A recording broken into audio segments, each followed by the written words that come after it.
Hello, my name is James Brunton from the University of Nebraska-Lincoln in the United States, and the title of my presentation is Queer Body Politic, Autonomy, Subjectivity, and the Reimagining of Community. In my short talk, I propose making the commitment to respect for individual autonomy in the form of self-naming, a central guiding principle for a queer body politic. I would like to think about how this idea of a queer body politic undermines neoliberal individualism through the concepts of queer community and subjectivity as they relate to emerging terminologies of gender and sexuality.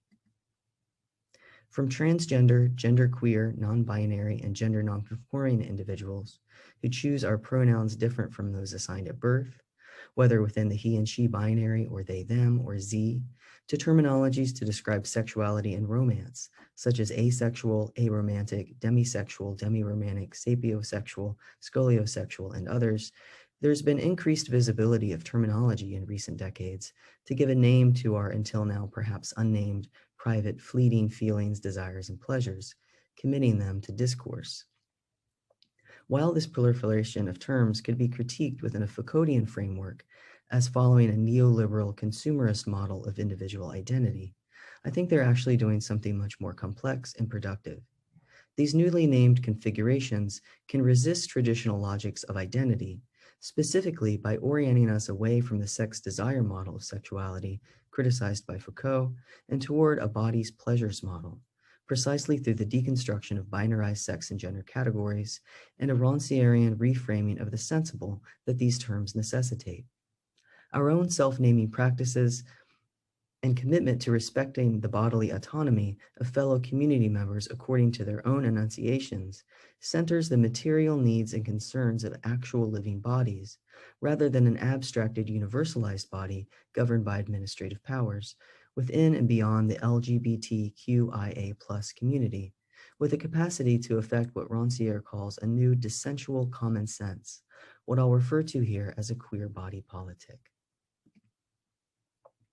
Many of these terms are very specific regarding the details of sexual desire and romantic inclinations, defining variously the presence or absence of sexual feeling, libido, or romantic longing, the conditions under which desire emerges for an individual, the gender expression of the individuals with whom one desires a romantic or sexual relationship, and so forth.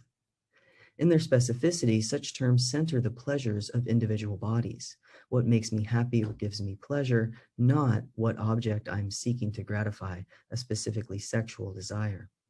thus decentering the sex act within these configurations and running counter to the discourse critiqued by Foucault in the History of Sexuality, in which, quote, everything that might concern the interplay of innumerable pleasures had some affinity with sex. These definitions further reveal in their specificity how broadly applicable they can be across a wide spectrum of both sexuality and relationality beyond sexual coupledom.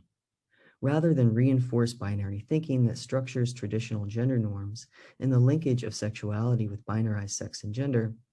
their specificity defies categorization along traditional binary lines of male, female, masculine, feminine, hetero and homosexual, or even queer and straight,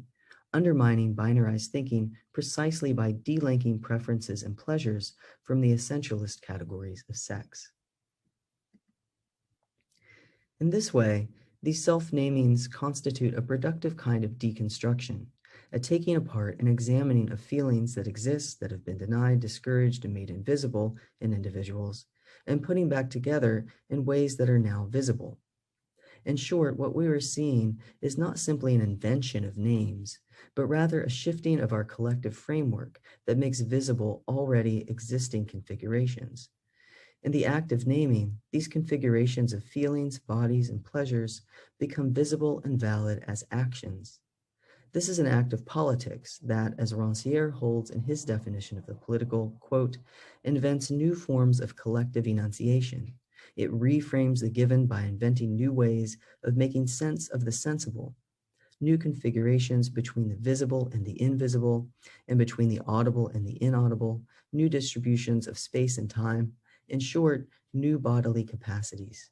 These terms give us an opportunity to create what Rancière calls a new dissensual common sense. Thus, the seemingly endless additions to the LGBTQIA+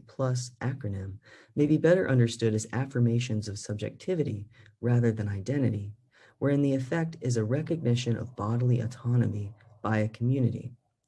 Insofar as these new categories and terms are incorporated into the queer community under the designation of the plus sign, they function less as fixed political identity categories and more as critical interventions in how we understand the relationship between political identity and subjectivization.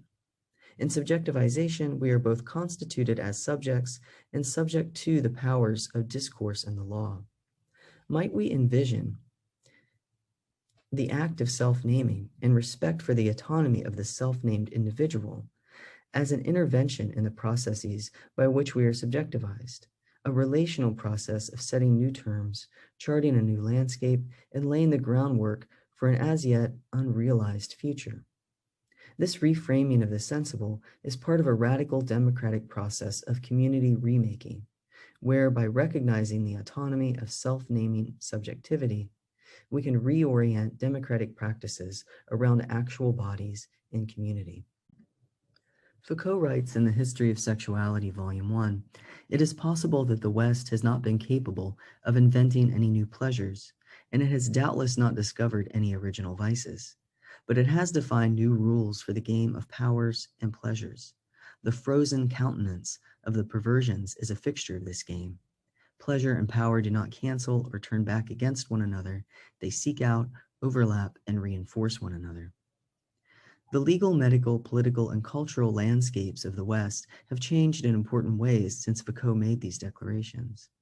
If the incitement to discourse still exists, so too does a critical awareness of this incitement, a change in the political and material stakes of putting one's body and pleasures into discourse, and arguably a savviness about the practical use value of engaging in counter-discourse in a neoliberalized world. In short, Foucault very accurately describes a world that is familiar to us, one that we daily navigate in our interactions with administrative power that demands a name from us, and we have learned to subvert that power, either in refusing the names offered or in inventing our own language. It matters, of course, from where these declarations of pleasure come, if they issue from institutions to describe individuals or from individuals to describe themselves. And I do think it makes sense to read the evolving discourses of sexuality and gender as enunciations and as declarations, not as a frozen countenance, but as flashpoints of pleasure, indicating moments or perhaps nodes of power, to use Foucault's language, or even biopolitical production of the multitude, to quote Hart and Negri, in which individuals not only react to institutional pressures and constraints, but also reconnect with and creatively reclaim their bodily pleasures within the broader network of power.